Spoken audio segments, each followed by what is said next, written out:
O vídeo de hoje está simplesmente fantástico. A gente vai falar hoje sobre os tempos determinados de Deus. Através da criação do mundo e desde o princípio, Deus deixa pistas que determinam ou que nos mostram esses tempos determinados, que tudo tem hora e tem lugar para acontecer. E como é que isso se manifesta ao nosso redor e se manifesta em sonhos? Há vários segredos, há vários detalhes que é o que eu vou te mostrar aqui. E eu duvido você ficar até o final desse vídeo e não ficar simplesmente encantado com tudo que eu vou te ensinar. Mas eu já vou deixar avisado que esse vídeo vai ficar longo. E por isso mesmo, eu dividi ele em duas partes, para que ele não fique cansativo para você. Na verdade, tem muita informação e muita curiosidade. E como foi muito difícil separar o que era mais e o que era menos importante, quase tudo é importante, e mesmo o essencial deixou o vídeo longo. Então vai ser dividido em duas partes. Com esse tema de tempos determinados, eu vou te mostrar que não só o tempo, mas o lugar e as pessoas, elas são determinadas por Deus. E Deus deixa sinais, deixa algumas marcas para que a gente possa saber quem são esses tempos, essas pessoas e esses sinais. Para a gente entrar nesse tema, eu preciso dividir com vocês algumas bases, alguns fundamentos para esse princípio, para esse conhecimento. Eu quero começar lendo contigo Atos 17, 26 e depois Jó 14, 5. De um só homem, Deus fez todas as raças humanas a fim de que povoassem a terra, havendo determinado previamente as épocas e os lugares exatos onde deveriam habitar. Vamos agora para Jó 14, 5. Tu já avaliaste quantos meses e dias cada ser humano vai viver. O tempo de vida de cada pessoa já está estabelecido e não há ninguém que possa mudar isso. Dentro desse tema, então, de hora certa, lugar certo, a gente vai ver que Deus tem alguns sinais, algumas maneiras de mostrar, de apontar para a gente quais são essas horas certas. E dentro desses sinais de Deus, a gente vai ver o número 7, o sétimo dia da criação, que é a marca de Deus mais visível, que a gente sempre consegue ver. A gente tem também os luminares, sol, lua e estrelas. E a gente tem também as festas de Deus. Conforme esse vídeo for passando, eu vou te mostrando cada um desses itens. Outro princípio que eu preciso expor aqui, antes da gente entrar no tema especificamente falando, está lá em Isaías 46, 10. Desde o princípio anunciei o futuro, desde a antiguidade aquilo que ainda não aconteceria. E eu afirmo, o meu propósito será realizado, certamente farei tudo o que me apraz. Outro princípio que eu preciso te mostrar aqui para fundamentar essa palavra está em Eclesiastes 1:9. O que foi voltará a ser, o que aconteceu ocorrerá de novo. O que foi feito se fará outra vez, não existe nada de novo debaixo do sol. O que eu quero com esses princípios, com esses versículos que eu li, é te mostrar que Deus tem o controle de todas as coisas nas suas mãos, que nada acontece de maneira aleatória ou por acaso. Então eu vou dividir contigo esses princípios desde a criação do mundo e falar e mostrar para você que Deus tem mensagens, que Ele carrega mensagens desde a criação do mundo, que tudo é um plano e esse plano nos foi revelado desde o começo. E que da mesma forma que Deus nos revela, de maneira a revelar a humanidade, a nós como um todo, a sua vontade e os seus tempos determinados, assim também Ele usa esses elementos, as profecias e os sonhos para nos mostrar o que vai acontecer também no nosso futuro. Então, no nosso caso, Deus fala a nível pessoal, aquilo que vai acontecer com a gente, mas esse princípio que Deus tem de sempre nos mostrar aquilo que vai acontecer, ele é um princípio não apenas para nós na nossa vida, mas eu quero te mostrar que Deus já mostrou para nós, como humanidade, através da criação, o plano dele que vai desde o primeiro dia da criação até a volta de Cristo. Antes da gente falar então desse tema maravilhoso, eu te convido a se inscrever no canal, acionar o sininho das notificações, deixar o seu like ou seu dislike, e caso tenha uma dúvida, faça o seu comentário.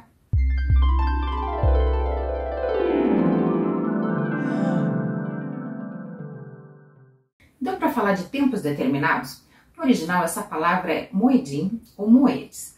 Isso está apontando tempos determinados por Deus, aquilo que Deus estabeleceu. E a forma de Deus manifestar esse moedim ou esse moed, esses tempos determinados, é através do sétimo dia, do sábado, do Shabat, ou do número 7, através das festas determinadas por Deus e através dos luminares. Então, esses elementos que eu citei aqui, eles vão apontar, ou de alguma forma, em sonho, ou então na nossa vida real, eles vão apontar os tempos determinados por Deus. Você precisa ter esse conhecimento em mente no decorrer de todo esse vídeo, e sobre isso que a gente vai estar falando, sobre esses tempos e esses sinais que determinam esses moedes, esses tempos de Deus. Você já se perguntou por que Deus decidiu fazer a Terra, a humanidade, em 7 dias? Ele teria poder fazer tudo de uma vez só. Mas você já se perguntou por que o número 7? O que Deus quis dizer? Qual o sinal? Qual o mistério atrás disso? Para a gente explicar esse mistério, a gente precisa entender que para Deus, cada dia são 1000 anos. Então, se para Deus um dia são como 1000 anos, a criação feita em 7 dias está apontando para 7.000 anos. Mas 7.000 anos para quê? Para o plano de Deus dentro da humanidade. Desde a criação de Adão até os nossos dias, já se passaram quase 6.000 anos. Os judeus calculam um calendário desde a criação de Adão, e essa criação até hoje, segundo os judeus, eles dizem que nós estamos no ano 5.783. Na verdade, existe uma discrepância. Não existe um consenso com relação a essa data, a esse ano. Que o mundo, desde a criação, está no ano 5.783. Se você for ver, existem cálculos, existem desacordos entre os rabinos. Na verdade, uns dizem que a gente está nessa data, outros dizem que a gente ainda está 200 anos para frente, outros dizem que são apenas 20 anos. Fato é que a gente está se aproximando aos 6.000 anos da criação. Mas essa data exata, de quando exatamente, qual é o ano exatamente, desde a criação, ou melhor, desde a queda de Adão até nós, na verdade isso nós não sabemos. Mas o que nós sim podemos afirmar, que a gente está muito próximo dos 6.000 anos da criação. Bem, a gente já sabe que Deus criou o mundo em 7 dias, mas o que eu quero te mostrar aqui é que tudo que Deus faz, ele deixa rastros, pistas, sinais, segredos para que a gente possa desvendar. Isso tanto a nível global, através da criação do mundo, como a nível pessoal, quando ele fala com a gente em sonhos. E esses mesmos sinais que eu vou te apontar aqui, que eu vou te mostrar através da criação, são sinais que ele vai usar em sonho ou em repetições conosco, ou evidências de alguma forma ao nosso redor, para apontar os tempos determinados na nossa vida. Nessa divisão, então, de 7 dias da criação e de 1.000 e 1.000 anos, 7.000 anos, nós temos Adão e Eva são o ponto principal da criação. 1.000 anos depois, nós temos Noé. Mais 1.000 anos, nós temos Abraão. Mais 1.000 anos, nós temos Davi. E também dentro desse mesmo dia, Jesus vai nascer. De Jesus até nós sabemos que temos 2.000 anos. E isso tudo está apontando para a volta de Cristo. E eu vou te mostrar. Essa marca, essa divisão de Deus de 1.000 e 1.000 anos, está lá em 2 Pedro 3:8. Contudo, amados, há um princípio que não deveis esquecer, que para o Senhor um dia é como 1.000 anos, e 1.000 anos como um dia. Conforme eu sempre digo, tudo que está nas Escrituras apontam para Cristo. Tudo que você lê, falando o nome de Jesus ou não, ele está apontando, está mostrando quem é ou quem seria o Messias. Esse Messias que viria só no futuro. Na verdade, ele sempre esteve presente, sempre esteve conosco. Isso a gente vai ver desde o primeiro dia da criação. No primeiro dia da criação, havia trevas e Deus separou as trevas da luz. Essa luz é Cristo. João 8,12 fala o seguinte. Falando novamente ao povo, disse Jesus, eu sou a luz do mundo. Aquele que me segue não andará em trevas, mas terá a luz da vida. Aqui então, Deus está falando que onde havia trevas, Jesus veio trazendo luz. Então, desde o primeiro dia da criação, Jesus está presente. Ele é essa luz. E esse contraste entre luz e trevas está falando da nossa escolha entre o bem e o mal. Assim como houve com Adão e com Eva. O livre-arbítrio nada mais é que a nossa capacidade de escolher o que é certo. Então, nesse primeiro dia, Deus dá a escolha, Adão e Eva, de escolher entre luz e trevas, entre a luz e a morte. Então, Deus vai falar para Adão que se ele pecar, se ele comer do fruto, ele vai morrer no primeiro dia, ele vai morrer na sequência. Gênesis 2, 16 e 17 fala exatamente sobre essa experiência. O Senhor deu a seguinte ordem ao homem: comerás livremente o fruto de qualquer espécie de árvore que está no jardim. Contudo, não comerás a árvore do conhecimento do bem e do mal, porque no dia que a comeres, com toda certeza morrerás. No dia que a comeres. Agora pense comigo.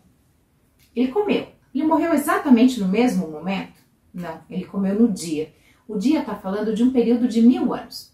E esse período de 1000 anos, ou seja, Adão morreu sim no primeiro dia. Mas no primeiro dia, dentro desse um dia, significam 1000 anos. Isso está lá em Gênesis 5:5. Toda a duração da vida de Adão foi de 930 anos. Depois morreu. Ou seja, ele morreu no primeiro dia da criação, mas não exatamente no mesmo momento. No primeiro dia, sendo que o primeiro dia representa um milênio, 1000 anos. Então, o primeiro dia aponta para Cristo desde o princípio. Ele é a luz do mundo. e está falando sobre a vida e a morte, o nosso poder, o nosso livre-arbítrio, o nosso poder de escolha. E o segundo dia? O segundo dia foi quando Deus fez a separação entre águas do firmamento, águas nos céus e águas na terra. E o que foi que aconteceu então nesse segundo dia da criação? Não foi quando houve o dilúvio através da vida de Noé? Noé então faz parte desse segundo dia da criação, onde houve o dilúvio. A gente vê Cristo no segundo dia, quando em Lucas 17:26 fala que Jesus, ou a volta de Jesus, ela é comparada aos dias de Noé. O terceiro dia tem várias curiosidades, mas eu quero começar aqui lendo Gênesis 1:11. E determinou que a terra seja coberta de todo tipo de vegetação, e árvores cujos frutos produzam sementes, conforme suas próprias espécies, e assim aconteceu. Nesse terceiro dia, quando surge Abraão. E eu quero ler aqui contigo Gênesis 12, o versículo 1 e o versículo 7. Então o Senhor veio a Abraão e lhe ordenou: sai da tua terra, da tua parentela e da casa de teu pai, e dirige-te à terra que te indicarei. Então o Senhor apareceu a Abraão e lhe prometeu: é a tua semente que darei esta terra. E Abraão construiu ali um altar dedicado a Yahvé, porque ali o Senhor havia aparecido e falado com ele. Você viu que nessa promessa que Deus deu a Abraão, Deus está falando que abençoaria a semente dele? Ele surgiu no terceiro dia da criação. É quando Deus está falando de sementes, e a semente de Abraão é que seria abençoada. Algumas Bíblias usam a palavra descendência. Isso não está errado, mas no original a palavra que Deus usou para profetizar na vida de Abraão foi semente. Outra curiosidade sobre o terceiro dia da criação, que também foi a data, o tempo, o dia que surgiu Moisés.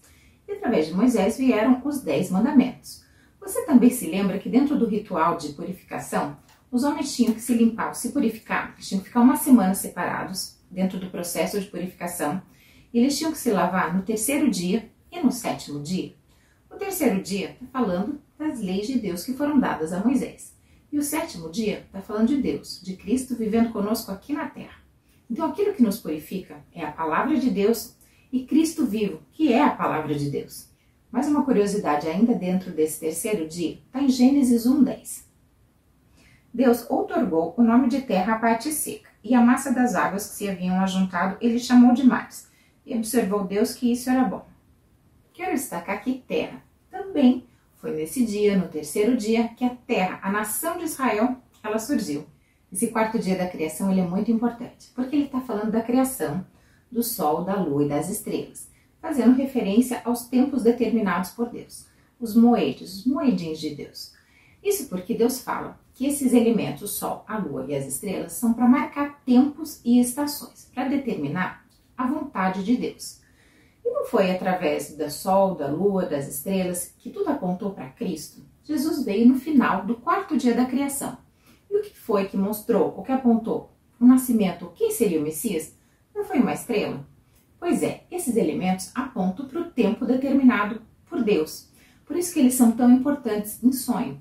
Então, sol, lua e estrela. E esses elementos envoltos em algum acontecimento, algum efeito, algum eclipse, eles vão apontar para um tempo determinado por Deus. E a gente vê isso muito presente na vida de Cristo.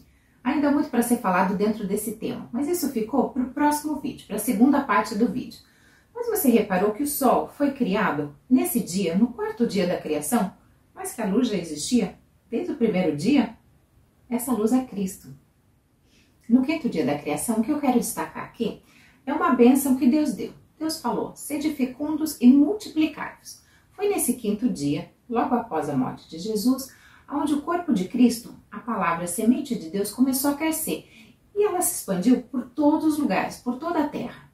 Essa expressão que Deus usou, seja fecundo e multiplicai-vos no quinto dia, está se relacionando à bênção que Efraim recebeu de Israel, de Jacó, seu avô, a bênção da primogenitura. Isso está lá em Gênesis 48:19.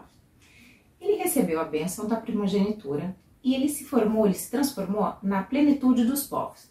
Na verdade, Efraim representa o povo gentil. Se você não viu o vídeo, a explicação sobre esse tema, eu vou colocar o link aqui na descrição. É bem importante que você entenda esse tema. O Efraim representa a plenitude dos povos, está falando do crescimento da igreja no quinto dia da criação, ou seja, depois que Jesus morreu, nesse quinto dia, foi quando houve essa multiplicação da palavra de Deus, e essa multiplicação dos gentios com a palavra de Deus. Mas e agora, você sabe o que significa Efraim? Qual é o significado do nome dele? Ele quer dizer frutífero, fértil, aquele que multiplica, apontando que nesse dia a multiplicação da palavra de Deus, da semente de Deus, da fecundidade de Cristo estaria no nosso meio, entre os gentios. E não é isso que aconteceu nesse milênio entre Cristo e nós?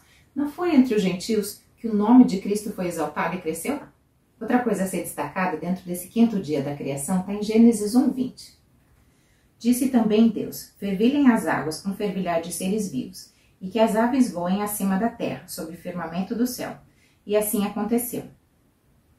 Esse fervilhar das águas então está apontando para o chamado apostólico dos apóstolos para serem pescadores de homem. E essas aves do céu está falando do Espírito de Deus vivendo entre nós.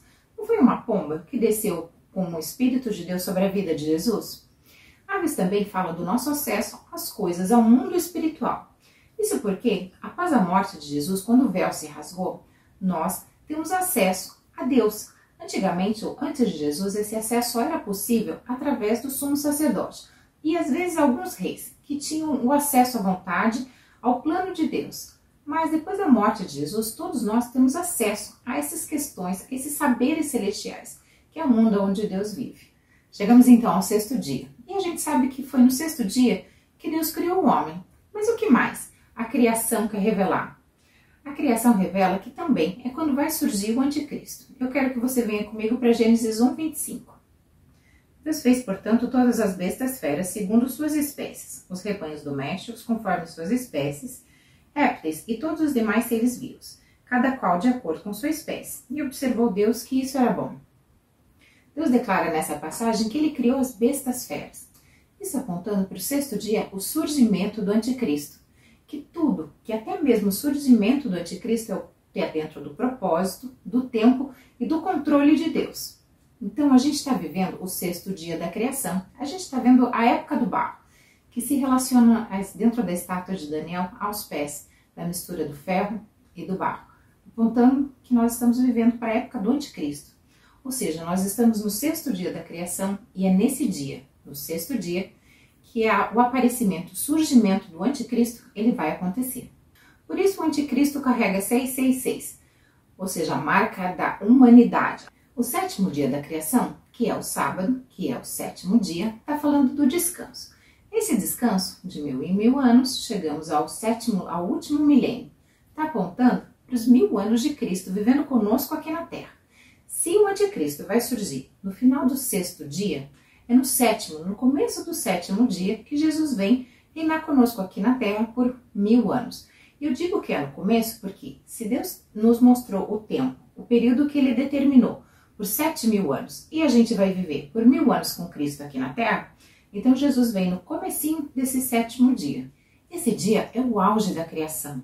Por que ele é o auge da criação? Porque ele está falando do descanso, do dia, para nós passarmos com Deus.